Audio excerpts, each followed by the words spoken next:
I have no idea what I want to say. There's no reason to be talking. Why do I have so many half-filled water bottles in my room?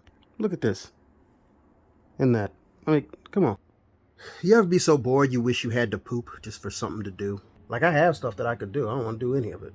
I remember when I was younger, I went to the Special Olympics for track and field. Special Olympics is crazy. I also went to the Junior Olympics, and the Special Olympics was actually harder. People have this idea that just because dude is missing a hand that he can't run for some reason. Yes, he can. I know Billy can't spell his name, but he can throw that discus 17 blocks. My homie was blind as hell, completely blind, but he was fast than a muck. I remember the school we went to, fsdb, people stopped wanting to go against us in track meets and other sports because nobody wants to get beat by the blind kids.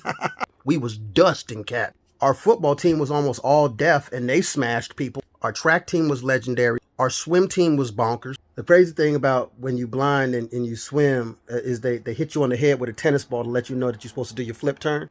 Just a long stick and a tennis ball. And I think that that's still how they do it. I was on the wrestling team. We had blind cats on the wrestling team. We start different, but if I got a hold of you, I'm not letting go because I don't know when I'm going to get you again.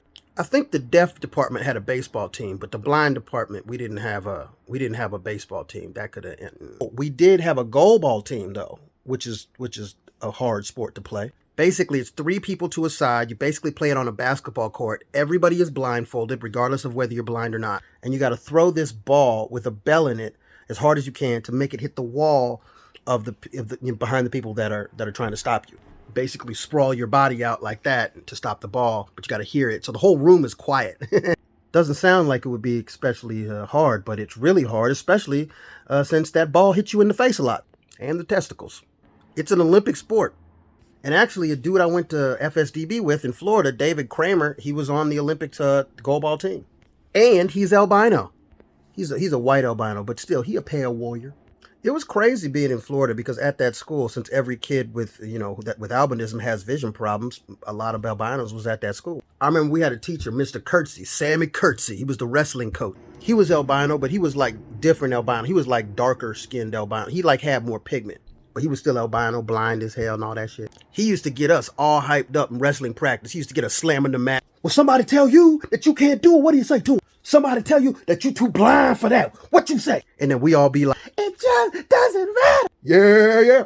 We get to chanting that shit. It just doesn't matter. It just doesn't matter. Got like 15 kids screaming, it just doesn't matter. And it's Florida, so any chance eventually it's going to turn into a dance party. We up in the balcony. It just doesn't matter. It just doesn't matter. We used to get it in wrestling practice. Track and field was my shit though. I loved 100 meter, 200. I was fast. I remember this one time I almost hit this blind girl in the head with a discus. Like I didn't mean to. It was just that I threw it and it didn't go where I thought it was going to throw it to. And it was headed like right for her. But what am I going to say? Look out? That's fucked up. Like what if I say look out and then she not knowing which way to look out to moves into the path of the discus. And then it's like that's diabolical. So I just didn't say nothing and prayed that it didn't hit her. But also I'm legally blind, so I was too far away to see if it was gonna hit her. So I just had to like wait for the clank. I never did hear the clank, so I just assumed, it didn't hit her. And then I just decided I'm gonna just stick to the high jump, long jump, and the other things. Discus not for me. I always felt bad too because the girl I cannot remember her name, but she had the biggest breastises I've ever. But she was also like really nice and totally blind, so I would feel guilty looking at them because nobody would stop you. I was like 10 or 11 and she was like 14 or 15, but they were huge. Like is it wrong to look at blind people titties? At that age, I was definitely looking at them like they were a new video game system I wanted. I remember there was this other blind girl, like she was completely blind, but she was fine in a motherfucker. I had a super crush on her. She was really nice and she was Japanese. At the time, all I really knew about Japan was Ninja Turtles.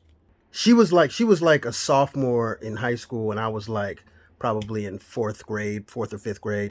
But she was dating this black dude who was legally blind named Ricky, and Ricky knew ninjutsu to the point where you would just like go outside sometimes, and you would just see Ricky climbing up the side of the building with hand and foot spikes. This nigga's vision is worse than mine. He's just climbing up the building and nobody's saying shit. The shit that we were allowed to get away with, and well, we weren't always allowed, but the shit that we did, There's no way that shit's going. That's not gonna fly today. I remember I saw my little homie Ricky Fresnetta. He got choked by an adult teacher. He was like 8 or 9, maybe 10, and the teacher got mad at him because Ricky had called her a bitch or something like that. He said something ragged. So she grabbed his ass up, put his neck on this metal chair leg, and put her knee on the back of his neck and was pressing on that bitch. I'm listening to Ricky. I'm like 9. I don't know what the fuck I'm supposed to do. Finally, she lets him up. And what does Ricky do? Fuck you, bitch.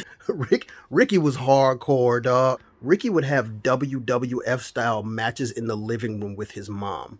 He broke his elbow on cement playing street football, and then didn't go inside until after the game was over. I've seen that kid knocked unconscious more times before 12 years old than I've seen like football players. Ricky was down for anything. He used to get a kick out of letting people put him to sleep. Well, I don't know how much of a kick he got out of it, but he would let people put him to sleep. Now that I'm thinking about it, we did not have a lot of supervision, which is crazy since our vision wasn't super. You see what I did there? Anyway, that's all. This means nothing.